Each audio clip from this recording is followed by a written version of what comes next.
La voz de los protagonistas. Contacto telefónico. Luz María, muchísimas gracias por estar con nosotros en Contextos. Juan Ceballos, Marcela Paman, y saludamos. Y el auditorio también pendiente de un tema como este, un tema que hoy ocupa las principales cabezas y los principales análisis de los columnistas, editorialistas, opinadores de la vida nacional. Llegamos a un momento muy, muy difícil. Hay una oleada de centroamericanos que por las condiciones que se viven en Honduras, Guatemala, El Salvador, pues también quieren buscarse una mejor vida. Y buscar una mejor vida significa un tránsito de muchos metros entre la frontera sur de México y la frontera sur de Estados Unidos. Algunos de ellos luego perecen en el intento, muchos otros renuncian a continuar porque no es nada fácil. Luz María, te quiero preguntar, en los últimos años, el análisis que ustedes hacen desde la investigación académica, ¿cómo ha sido el flujo de migrantes centroamericanos hacia la Unión Americana y cuántos de ellos tienen posibilidades de quedarse en México?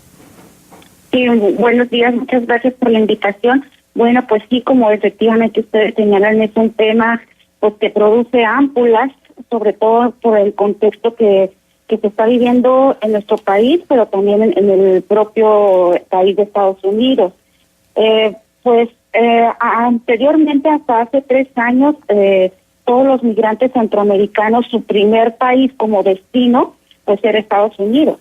Pero en los 2 últimos años, México ya es el segundo país de destino que ellos están como visualizando hacerlo como su país, ¿no? Entonces, pues también esto es grave por toda la política. Tenemos que tener una estructura política bien definida para que estos migrantes puedan quedarse acá en México, ¿no? Sabemos que las solicitudes de asilo el año pasado fueron 14,900, casi 15,000 solicitudes de asilo para quedarse en México, y sin embargo la Comar solamente aprobó 1,700. Estamos hablando que más de 14,000 solicitudes de asilo se quedaron en el tintero, ¿no? Entonces, pues bueno, eso nos va dando señales, nos va dando luces de que los migrantes, pues su país de destino ya lo están considerando a México como segundo país, ¿no? Uh-huh. Pero atravesar la frontera sur del país tampoco es que sea un gran reto, ¿no? Por eso la facilidad con la que de pronto lo intentan y luego se quedan, o bien regresan a sus países, porque luego son objeto también de muchas extorsiones, de mucha violencia. Insisto, hay que recordar el número de migrantes fallecidos en aras de buscar esa mejor vida en Estados Unidos. Así es. La primera frontera que ellos pasan es la de Guatemala con Chiapas, ¿no? De ahí están varados cientos de migrantes, que algunos cruzan, que tratan de cruzar todo el territorio mexicano, pero que son víctimas en esa parte de robo, de extorsiones, de trata, de secuestro. Uh-huh. Entonces, Se hace cada vez más difícil, por supuesto, este trayecto. Claro. Pero la aseveración que hace Trump, en el sentido de que muchos de estos migrantes son criminales, ¿se justifica? Es que no podemos señalar que todos sean criminales. Ahorita, por ejemplo, lo de la caravana, hay más de 2,000 personas, ya casi 3,000, varadas en la frontera con Guatemala tratando de cruzar a México. Vienen familias enteras, madres con 4 o 5 criaturas, están huyendo de Honduras por las olas de violencia tan altas, sobre todo en 2 ciudades importantes en Honduras, que es Tegucigalpa y San Pedro Sula. Entonces no podemos decir que todos sean asesinos, que sean maldosos, porque vienen familias enteras y están huyendo precisamente por la ola de violencia que se está viviendo, sobre todo en Honduras. No podemos catalogar que todos sean matones, violadores, etcétera. Uh-huh. Que los hay, no dudamos que existan, pero ¿cómo poder hacer un filtro? Eso es imposible. Uh-huh. Y bueno, pues ante la amenaza, el cierre de la frontera, y bueno, ya el presidente hondureño también les ha advertido a los hondureños que no arriesguen su vida, que regresen, pero no dice que se mejoren las condiciones de vida, sobre todo en la capital del país, San Pedro Sula, ¿no?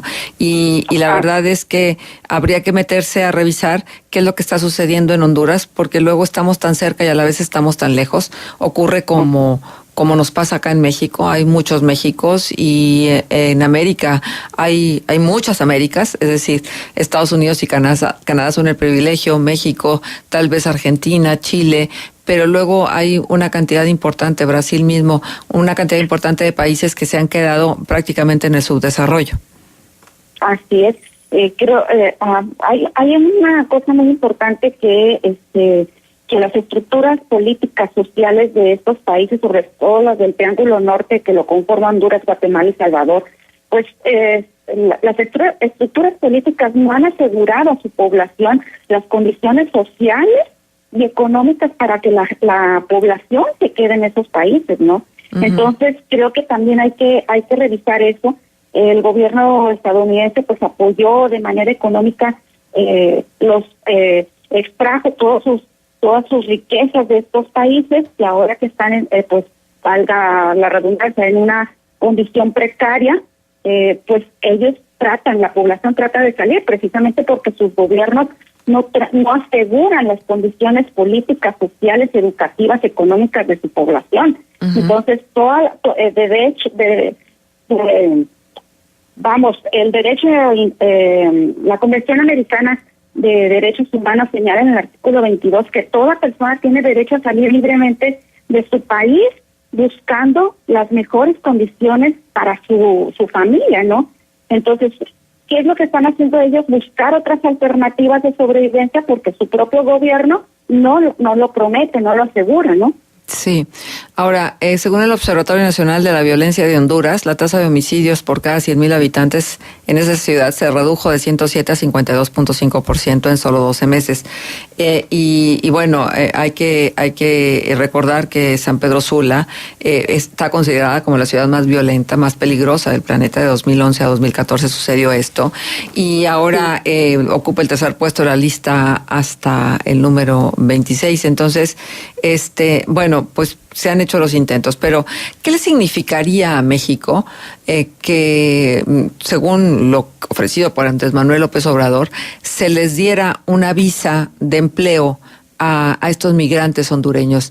¿Sería un éxodo masivo, bueno, más de lo que ya se viene presentando?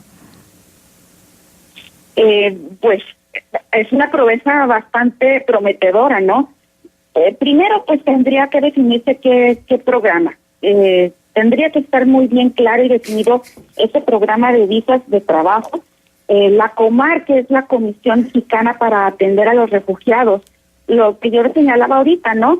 14,000 personas solicitaron asilo y solamente 1,700, porque no hay todavía un programa que brinde atención integral a estas personas solicitantes de asilo. Uh-huh. Entonces, hacer del conocimiento público que se va a tener un programa de visas y que va a dar trabajo, híjole, pues es bastante prometedor, pero insisto, tendría que revisarse en qué va a consistir ese programa, qué documentos se le van a pedir a estas personas para que puedan quedarse aquí en México.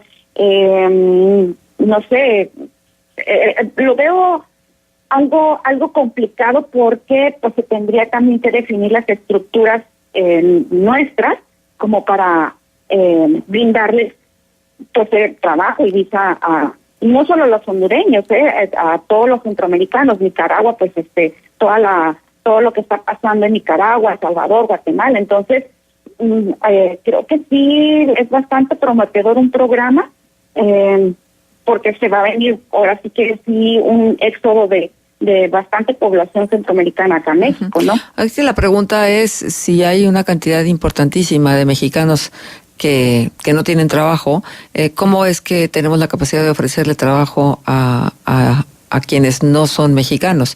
Esa sería la primera gran pregunta. Y la segunda pregunta es, ¿qué tipo de riesgos hay en función de los servicios públicos, de los servicios asistenciales, de lo que significa vivir pues en otro país? Por ejemplo, lo que está sucediendo con los hospitales públicos, que es prácticamente imposible que le den el servicio adecuado a millones y millones de mexicanos, la carencia de medicinas, de medicamentos, una cantidad importante de servicios que en este instante sabemos que son de mala calidad para el grueso de los mexicanos. ¿Y cómo le haríamos entonces? ¿O por dónde ven ustedes que pudiera ser la posibilidad de ofrecer una visa de trabajo y una mejor calidad de vida con esta situación tan comprometedora en lo que tiene que ver con los servicios públicos? Sí, claro, es un problema bastante serio. Y claro, hay que recordar también, o hay que señalar que México se va a convertir en un embudo. ¿Por qué? Porque también están regresando los repatriados. Están regresando aquellos mexicanos en Estados Unidos, porque los agarró la migra, y están regresando sin trabajo a comunidades, pues en las que ya no hay nadie, en las que nada más hay mujeres y niños, sobre todo en el sur de México. Entonces, si regresan los repatriados, la gente que está aquí donde no encuentra un empleo, los centroamericanos que vienen y que también buscan ofertas laborales. Entonces, todo esto se va a convertir en un embudo. Como bien lo señalan, también las condiciones de salud, las educativas, que no pueden atender a los mexicanos con un servicio de calidad, pues va a aumentar aún más la vulnerabilidad de todas estas personas centroamericanas, pero también de nuestros propios connacionales. ¿Qué tenemos que hacer? El gobierno tendría que definir una política pública que pueda brindar no solo los servicios a los mexicanos, sino también a toda persona, sea extranjera, sea cualquiera su nacionalidad, su regularidad migratoria, pero sí creo que tendríamos que tener una estructura muy fuerte que pueda brindar todos los servicios de calidad a nosotros como mexicanos, pero también a las personas extranjeras. Entonces, creo que en el tema nos falta muchísimo todavía. Pues sí, Luz María, porque ha citado este artículo donde se contempla el derecho de todos a buscarse una mejor vida, pero llegar a un país en las condiciones en las que nos encontramos, por ejemplo, en México, no es garantizar una mejor vida, aunque claro. Aunque platicábamos, uno siempre piensa que no se puede estar más mal. Y la verdad de las cosas es que volteando hacia Centroamérica nos damos cuenta que claro que se puede estar todavía más abajo de lo que uno supondría en función de la calidad de los servicios. Y entonces, pues, México pudiera ser muy atractivo para quienes tienen absolutamente todas las carencias.